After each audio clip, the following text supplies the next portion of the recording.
y la libertad de reunión, o el derecho que nosotros tenemos para reunirnos, son derechos que efectivamente se consagran en la Constitución Política del Estado. Pero son derechos de libertades, porque según la clasificación clásica, la primera clasificación de los derechos humanos, son derechos de primera generación que aspiran a la libertad de las personas.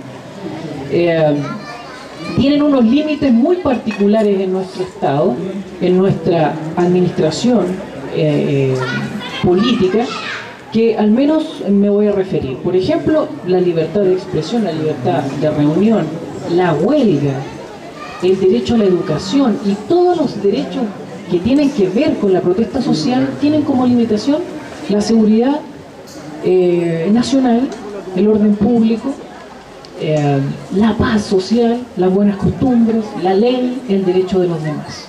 Y estos límites, que parecen ser el límite propio de cada derecho, se exacerban cuando es el Ejecutivo el que llama a reprimir estos derechos, a no organizarse, a no expresarse, y caemos en el desuso de estas dos grandes garantías que son barómetros para la democracia actual. Son barómetros para la sociedad, son la forma que tiene el pueblo de cambiar lo establecido. Por ahí recuerdo la frase del presidente Lagos cuando decía: hay que respetar las instituciones. Es decir, las instituciones funcionan. Y después Michelle Bachelet repitió ese discurso: las instituciones funcionan, y le agrega el diálogo. Y estos son minorías, y estos son reclamos de personas, de grupos aislados, como si la minoría, la diferencia y la expresión de grupos diferentes a los que existen en el país no tuviese importancia.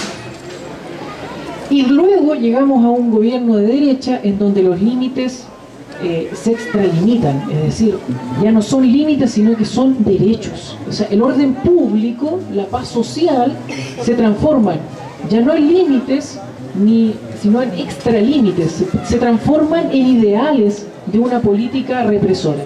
Es decir, es más importante el orden público, la malentendida paz, porque para mí el concepto de paz tiene una definición más amplia, la paz como algo que no se puede alterar según este gobierno, la importancia de la propiedad privada, la importancia de que la gente no se exprese o que tenga una opinión que sea similar a lo que establece el gobierno.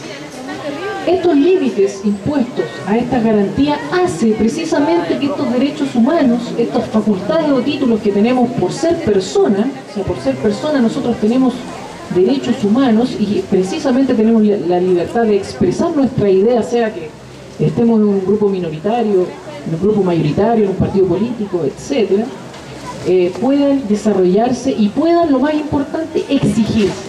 Es decir, cuando nosotros vamos a exigir estos derechos, nos dicen: no, espere, usted no puede protestar, usted no puede organizarse, y ojo, la huelga también en este país tiene como límite la seguridad nacional, el orden público.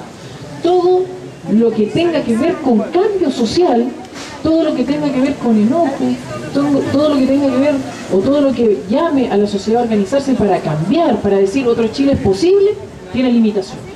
Y las limitaciones, como decían los compañeros, están muy relacionadas con lo que son las prácticas penales, porque yo no le llamaría conductas terroristas, ni caso bomba, el mal llamado caso bomba, sino que están muy reñidas con la ley penal. ¿Cuál es el rol del Estado frente a estos derechos? El rol del Estado frente a los derechos de primera generación, estos derechos que aspiran a la libertad, que nos llaman a nosotros a hablar, a opinar, a organizarnos, a fomentar la cultura, etc. El rol del Estado ha sido más activo en función de la conculcación, de conculcar estas garantías constitucionales. Y no solamente es el Estado el que reclama frente a estos derechos y a esta organización popular, sino que además están parados por medios de comunicación que tratan de invisibilizar al movimiento popular. Esto no lo dice Luis Cortés, abogado de Fácil o profesor de Derechos Humanos, esto lo dice la Relatoría de derechos humanos, de la Relatoría de la Libertad de Expresión en materia de derechos humanos del Sistema Internacional de Derechos Humanos, y el Sistema Interamericano, la Comisión Interamericana, también se ha pronunciado al respecto.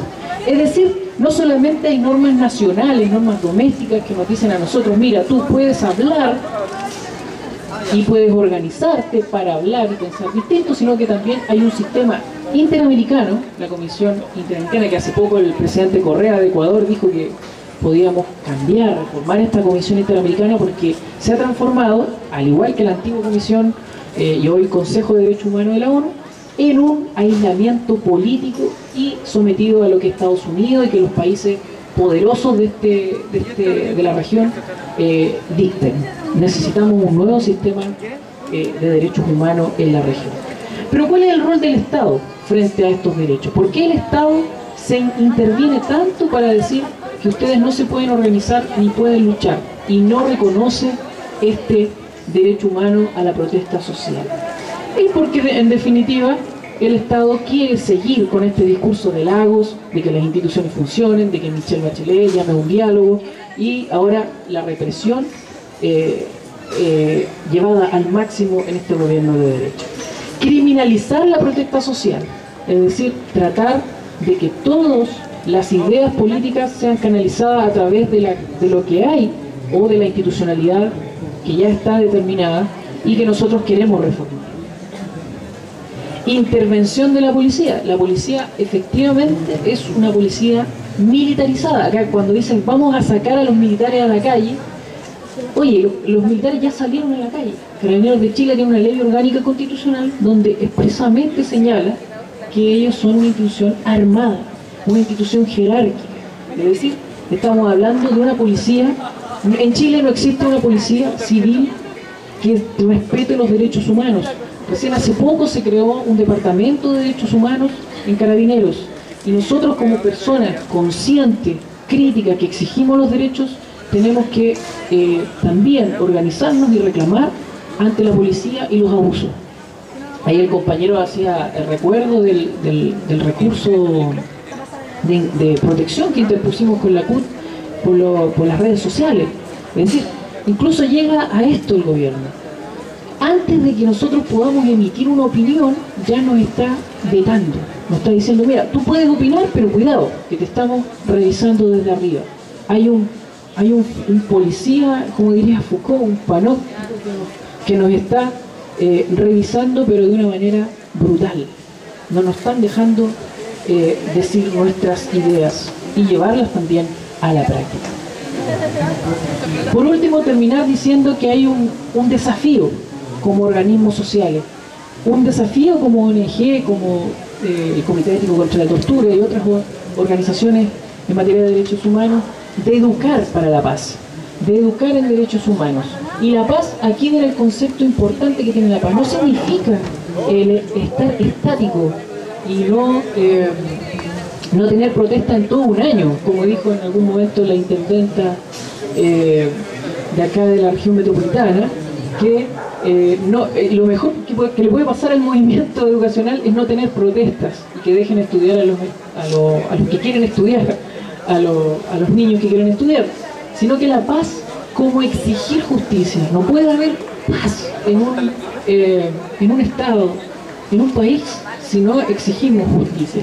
La paz como algo activo, la paz como una organización, la paz como crear focos para luchar contra las injusticias. Acá, como la compañera señalaba, el caso Bombas, los abogados que están trabajando en eso están reclamando. Estamos reclamando por un sistema procesal más democrático.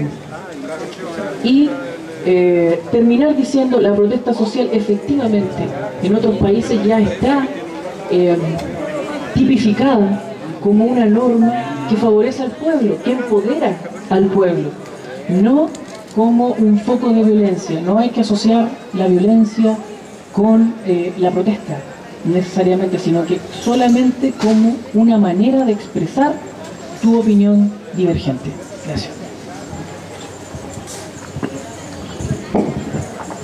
Muchas gracias, Luis. Yo creo que tocaste una serie de puntos muy relevantes y me detengo solo en este punto de las limitaciones y cómo efectivamente, bueno, el Estado durante toda su historia, porque el Estado siempre ha sido manejado por una clase, ¿no es cierto?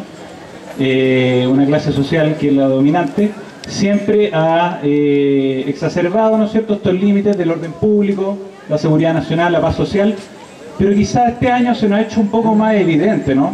No sé si será porque este es un Estado lleno de empresarios, ¿no es cierto?, y efectivamente en las técnicas represivas se ha hecho cada vez más evidente cómo estas limitaciones que deberían tener los derechos, digamos, se han exacerbado y se han llevado justamente a constituirse como un ideal, ¿no? Esta taza de leche parece que quieren que se convierta Chile en que todos los trabajadores vayan de la casa al trabajo, trabajo a la casa, y todos nos quedemos callados, ¿no es cierto? Que los estudiantes se queden en silencio y que todos desaparezcamos y que nos salgamos del espacio público, que no lo ocupemos. Entonces, al parecer ese sería este ideal que se ha hecho cada día más patente con este gobierno, ¿no? Y por último, quería darle la palabra a José Venturelli, médico pediatra,